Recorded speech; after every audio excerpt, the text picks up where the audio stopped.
News. I'm Lester Holt. For all of us at NBC. Live from Augusta, we're watching News 1226 at 11.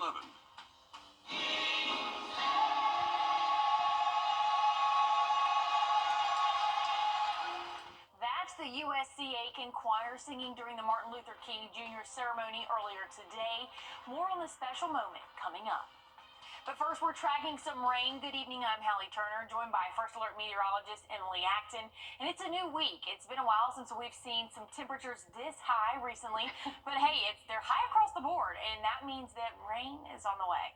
Yeah, it does, Hallie. We are tracking rainfall, as you can see behind me, moving across the southeast for us. So Mississippi, Alabama, they're seeing rainfall at the moment. That's inching closer to us here in the CSRA. As we go throughout the overnight hours, we're expecting that rainfall to increase. So it's actually going to keep us a little bit warmer, 39, that average overnight low tonight. So conditions are not below freezing for the first night in a very long, or what feels like a very long time for us. So things are warming up as we go throughout the work week. Tomorrow, though, with the rainfall that's going to take up the majority of the day, we won't see too much of that heating there, but it's really honing in on those morning hours for that more widespread heavier rainfall. But we will still see showers linger on throughout the later part of the day and into the afternoon for us. So just kind of be aware that there will be some scattered showers after the noon hour, but the main batch of rain will be for the early morning. And tomorrow, we'll see a high in those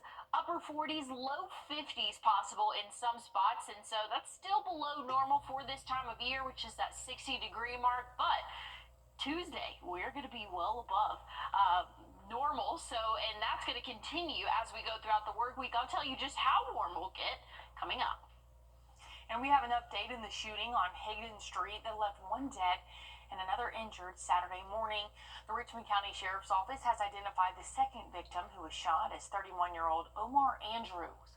He's been released from the hospital, and the coroner's office says the other victim, 30-year-old Devontae McLeod, died at the scene. No information yet on a suspect. And USC Aiken and Aiken Technical College coming together to celebrate the legacy and dedication of Dr. Martin Luther King Jr. Then all of the legacy and service that he made to those in the public through their annual community celebration this afternoon.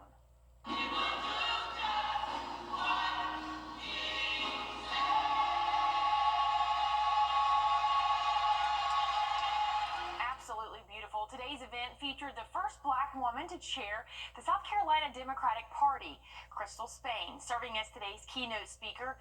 The founder of the SCDP Black Women's Caucus says for her, the ceremony is more than just an event. It's more than just a celebration. It's a reminder of where we've come from. And I think in this new era that we're being ushered into, it's absolutely 100% important to know where we came from, because without knowing where we came from, we're destined to repeat the past. Spain left attendees with ways to preserve Dr. King's achievement and legacy as time goes on, urging people to keep working hard day in and day out. All the diversity and equity inclusion initiatives that are now being rolled back, that was progress. That was necessary progress. Things are not the same. The playing field is not level for everybody, and those initiatives help level the playing field. Spain says it's a full circle moment to be able to return to her alma mater for the community celebration. And public hearings continue this week over the homestead exemption law that could impact your property taxes. Keep in mind, both the county and the Board of Education have to each hold 3 meetings to decide if they will opt in or out. Columbia County Board of Education has their first meeting tomorrow morning at 8 o'clock at the Board of Education building.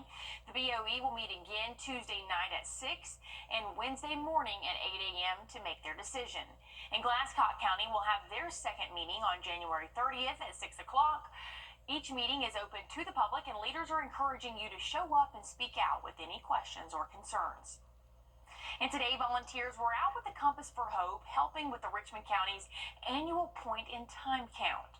The count helps Augusta take a look at how many people are struggling with homelessness.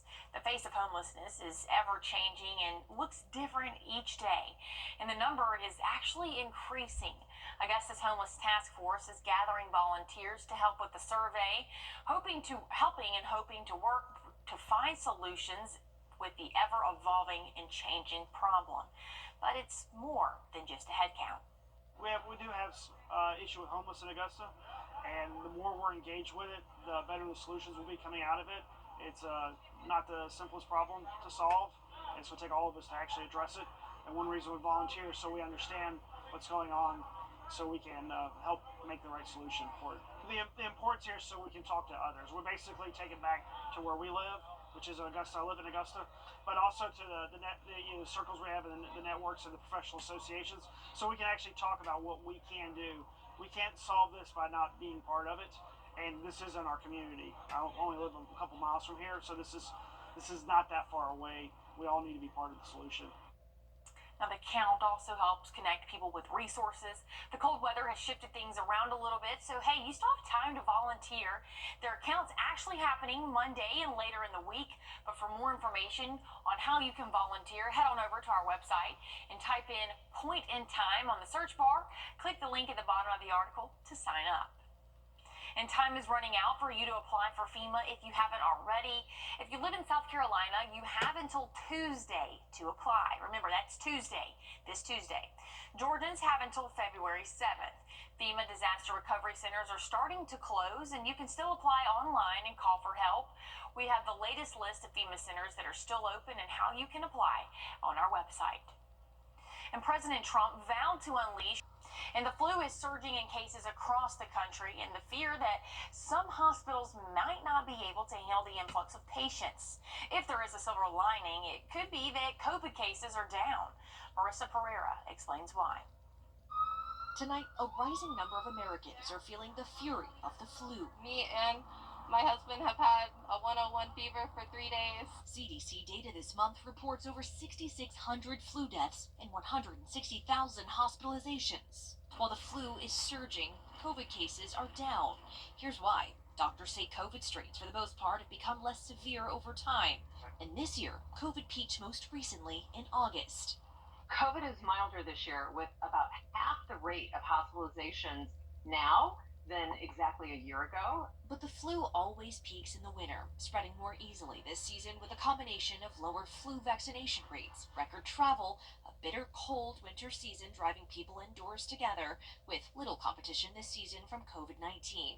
It was just this week that the CIA made a big switch on their previous COVID-19 assessment, and just days after President Trump's CIA chief took his post, the agency now saying they believe with low confidence that the pandemic's origin was more likely a Chinese lab leak. And even though COVID hospitalizations are down from this time last year, doctors are still feeling the strain.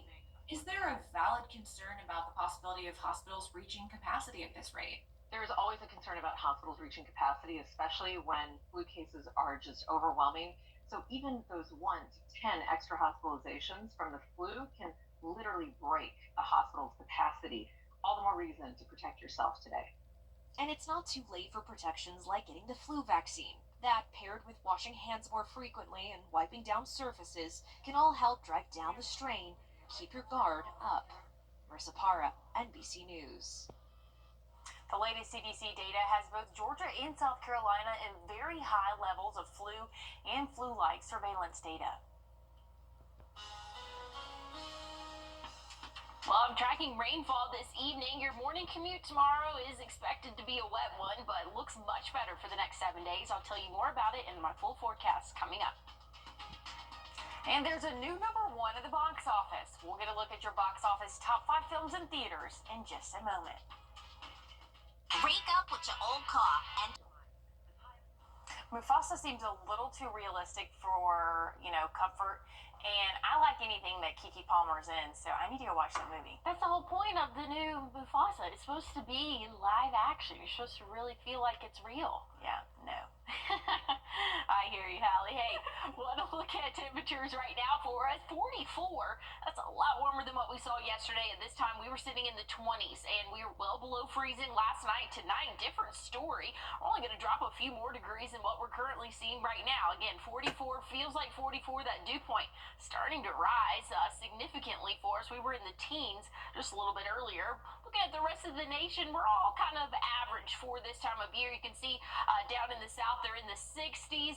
Let's see here in Augusta in the 40s, Memphis, Tennessee 40s as well. And then as you go up, we'll continue to drop in temperatures there. But we are tracking rainfall this evening. It's moving over the state of Alabama and into Georgia as we speak. That's going to be impacting us throughout the early morning hours tomorrow. So make sure that you are aware and have that rain gear. Maybe give yourself a couple extra minutes on the roadways because we are tracking a wet start to your Monday. Here's that hour by hour look of what we can expect, at least rain chances wise. Once we get into the later afternoon, rain chances start to drop off a little bit. Here's a bigger picture of what we can expect though. So here's around 1 a.m.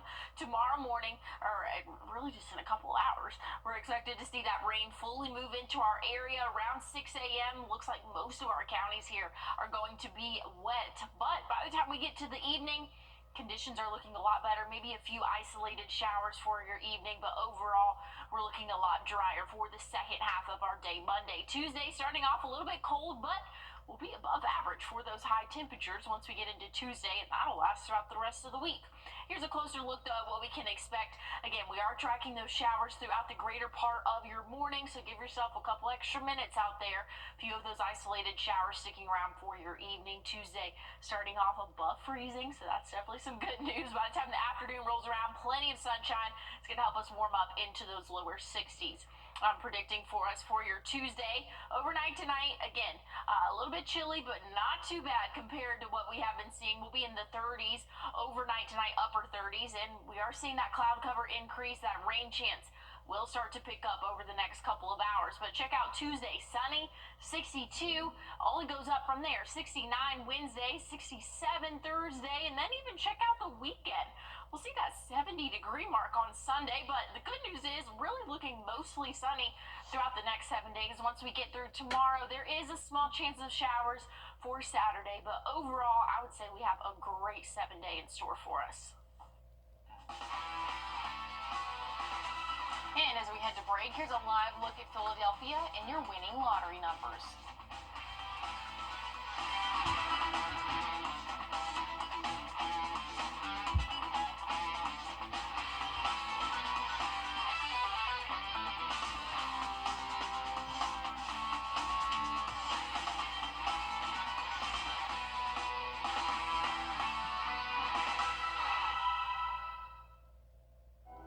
Saving money back from your current overpriced policy. Call now to lock in your coverage and low monthly rate. For your free quote, call now.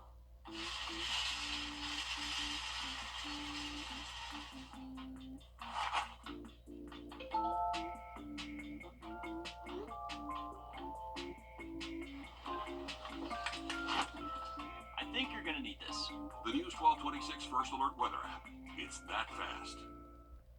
First Alert Radar, powered by Jim Hudson Automotive Group. On your sideline. Sponsored by Chandler Law Firm.